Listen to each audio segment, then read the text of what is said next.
News, an end in sight. Too bad it was closed, but we'll be opening up our country very quickly. A Senate vote paves the way for the end of the longest government shutdown in U.S. history. Also, helping the hungry. We're sending out double the food right now at a very high pace. Partial SNAP benefits are going out again in Montana, but many food banks say they still expect a greater need. And it's now official. All the votes have been counted in one of the closest mayoral races in Billings history. The MTN 10 o'clock news starts right now. From Montana's news leader, this is the MTN 10 o'clock news. Well, good evening and thanks for joining us on this Monday. I'm Russ Riesinger. The longest shutdown in U.S. government history appears to be about over tonight.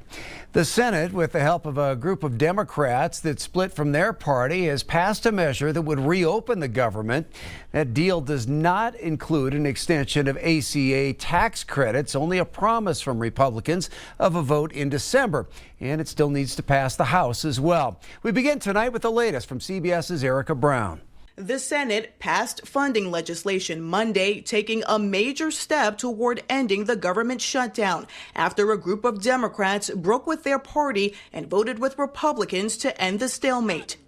Earlier in the day, Republican lawmakers expressed gratitude for the progress made towards ending the historic shutdown.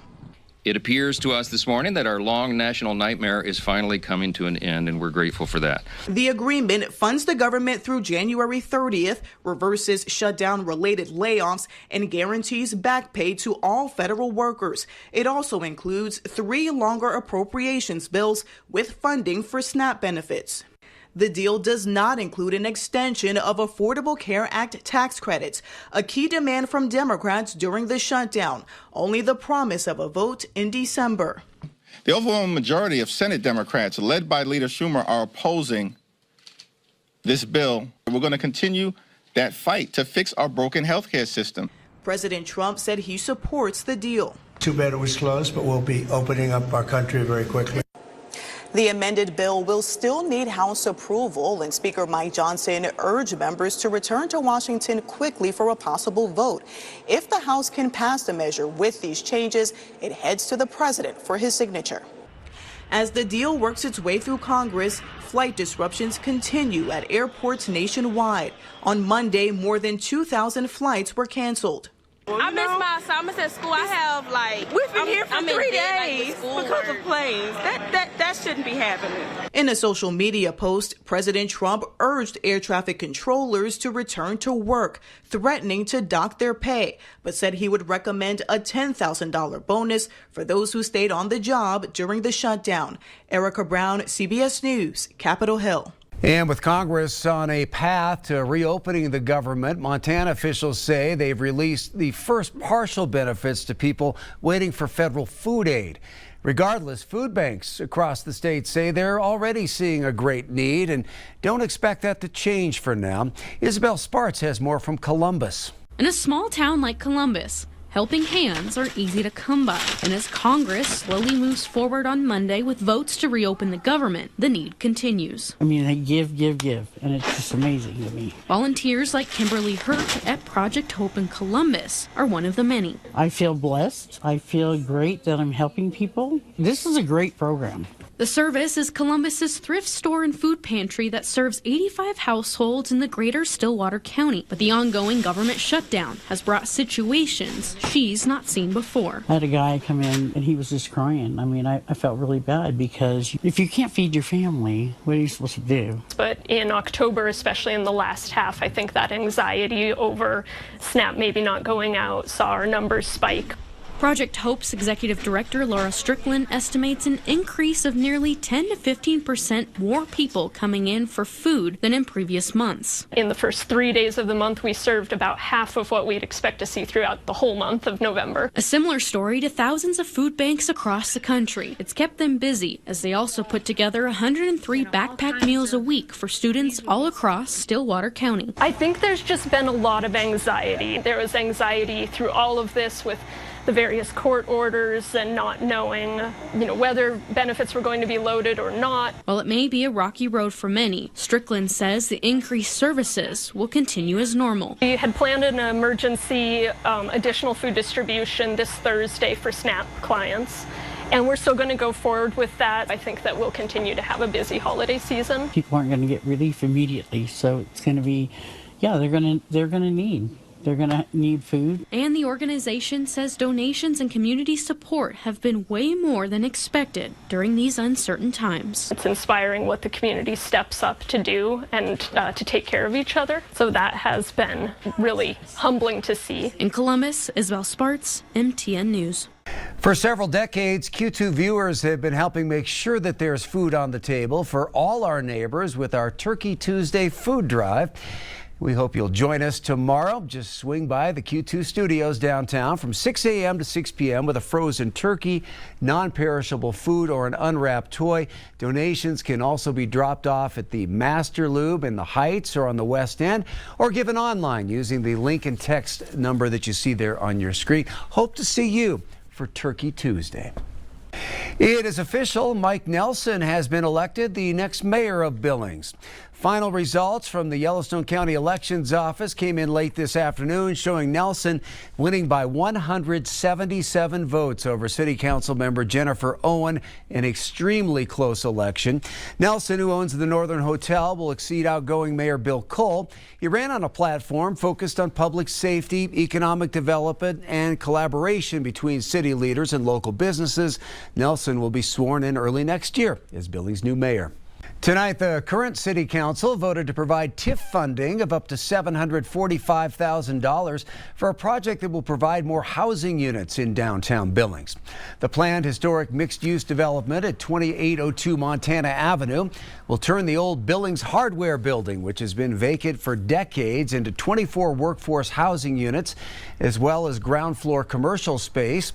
The developer told council that since a delay in September, the project has cleared some major hurdles, including securing $1.8 million in historic tax credits. Council voted 9-1 in favor of using TIF funding after an amendment was added that the project must be 80% completed by the end of March 2027. Tonight, the latest on a proposed mental health hospital for eastern Montana. The window has officially closed for communities vying to host that proposed forensic mental health facility. As our Will Wagner reports, we now have a better idea about what cities are serious about landing it.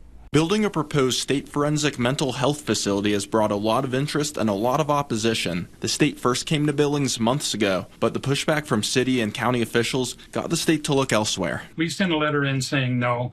I'm not sure what other cities have sent letters in. It depends on what the governor wants, the state wants. I think if they're going to do this, they need to do a better planning job. The state opened up the opportunity for other cities to make their case. A handful of cities showed interest, but the window closed on Monday, and only Miles City and Hardin filed the paperwork to be considered. I think we have the infrastructure, and I think we have the land to build the facility. The state already owns 500 acres here. It just makes perfect sense to put a state facility on state land. The state will visit both sites, but if those don't meet the need, it's possible Billings will be back on the table for consideration. We have all the resources here. We have the airport. We have 2 major hospitals. We have colleges. We have the jail. We have the interstate. We have water transportation. We have everything here. We just weren't prepared at this point to do it. It's expected the state will decide on a site the day before Thanksgiving. In Billings, Will Wagner, MTN News.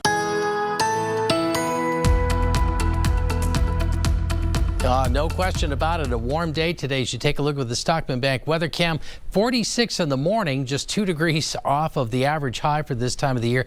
Billings made it up to 60, and then we ended up with the top wind gust of 39 miles an hour, and that ended up being in the evening hours. Temperatures across the state today, a lot of 40s, 50s to 60s, where I circled Great Falls, Butte, Dillon, Livingston, all record-setting highs for November 10th today. We could see more records as we start getting later into the week. And wind gusts, well, we had those as well. And in fact, some areas here from Great Falls to the north had some reports of 80 to over 90 mile per hour winds. The forecast coming up. Super Seniors is sponsored by Master Lube. For one retired dentist in Billings, hanging up the drill didn't mean giving up his calling. He's now volunteering at Riverstone Health's dental clinic, a place where every patient is welcome no matter their financial situation. I want to introduce you to tonight's Super Senior. Every person I ever talk to, I talk about how lucky we are to have Dr. Hall. He helps so many people. You'll find Dr. McKay Hall in the dental clinic at Riverstone Health every Tuesday. I do basically extractions and biopsies and remove small tumors in the mouth. Dr. Hall spent 39 years in practice as an oral and maxillofacial surgeon before what turned out to be a very short retirement. Within 4 months, was complaining I missed patients, and my wife said, "Why don't you go volunteer?"